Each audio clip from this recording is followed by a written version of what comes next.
തദ്ദേശ തെരഞ്ഞെടുപ്പിൽ ചാലക്കുടി നഗരസഭയിലെ യുഡിഎഫ് സ്ഥാനാർത്ഥികൾ പണവും മദ്യവും നൽകി വോട്ടർമാരെ സ്വാധീനിച്ചുവെന്ന് എൽഡിഎഫ് നേതാക്കൾ വാർത്താസമ്മേളനത്തിൽ ആരോപിച്ചു.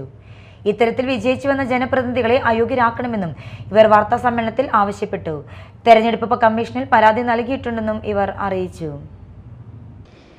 ചാലക്കുടി നഗരസഭയുടെ വാർഡിൽ നിന്നും മത്സരിക്കുന്ന ഇപ്പോഴത്തെ നഗരസഭാ ചെയർമാൻ ഷിബു വാലപ്പൻ, മുൻ നഗരസഭാ ചെയർമാൻമാരായ Eby George, V O Pailappan എന്നിവർ വാർഡുകൾ വീതം വെച്ചെടുത്ത് വോട്ടർമാർക്ക് പണവും മദ്യവും നൽകി സ്ഥാനാർത്ഥികളെ വിജയിപ്പിച്ചതെന്ന് ഇവർ ആരോപിച്ചു. ചില സ്ഥാനാർത്ഥികൾ പണം നൽകി വോട്ടർമാരെ സമീപിക്കുന്നതിന്റെ ഡിജിറ്റൽ തെളിവുകൾ ഇവരുടെ പക്കലുണ്ടെന്നും നഗരസഭാ ഓഫീസ് സ്ഥിതി ചെയ്യുന്ന വാർഡിൽ ബിജു എസ് ചിറയത്തും വോട്ടർമാരും തമ്മിൽ പണം വാങ്ങിയിട്ട് വോട്ട് ചെയ്തില്ലെന്നും മറ്റും പറഞ്ഞ് സംസാരിക്കുന്ന വീഡിയോ സമൂഹ മാധ്യമങ്ങളിൽ കാണുന്നുണ്ടെന്നും ഇവർ പറഞ്ഞു. ജീവകാരുണ്യ പ്രവർത്തനം ചെയ്യാനാണ്. നിരവധി ജീവകാരുണ്യ പ്രവർത്തനങ്ങൾ ഇവിടുത്തെ സ്വർണ്ണക്കട ഉടമകൾ ചെയ്യുന്നുണ്ട്. നമ്മൾ ഒരിക്കലും അതിനെ നിഷേധിക്കുന്നില്ല. പക്ഷെ ഈ സൗത്ത് ഏഷ്യ കേന്ദ്രീകരിച്ചുള്ള ഈ സ്വർണ്ണക്കടക്കാരൻ നിരവധി പണമാണ് ഇവിടെ വിതരണം ചെയ്തിരിക്കുന്നത്.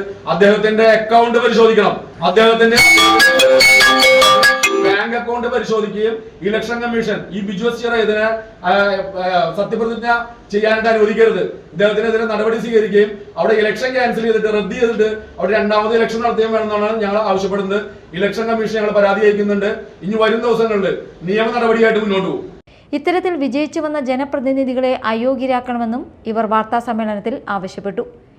ഇത്തരത്തിൽ വോട്ടർമാരെ പണവും മദ്യവും നൽകി സ്വാധീനിച്ച് വിജയിച്ച സ്ഥാനാർത്ഥികൾക്കെതിരെ തെരഞ്ഞെടുപ്പ് കമ്മീഷനിൽ എൽഡിഎഫിന്റെ നേതൃത്വത്തിൽ പരാതി നൽകിയിട്ടുണ്ടെന്നും ഇവർ വാർത്താസമ്മേളനത്തിൽ അറിയിച്ചു. ചാലക്കുടി പ്രസ് ഫോറത്തിൽ നടത്തിയ വാർത്താസമ്മേളനത്തിൽ എൽഡിഎഫ് നേതാക്കളായ V J Joji, Anil Kadalikkadan, T P Johny, Yaman Sasidharan എന്നിവർ പങ്കെടുത്തു. Media Time, Chalakudy.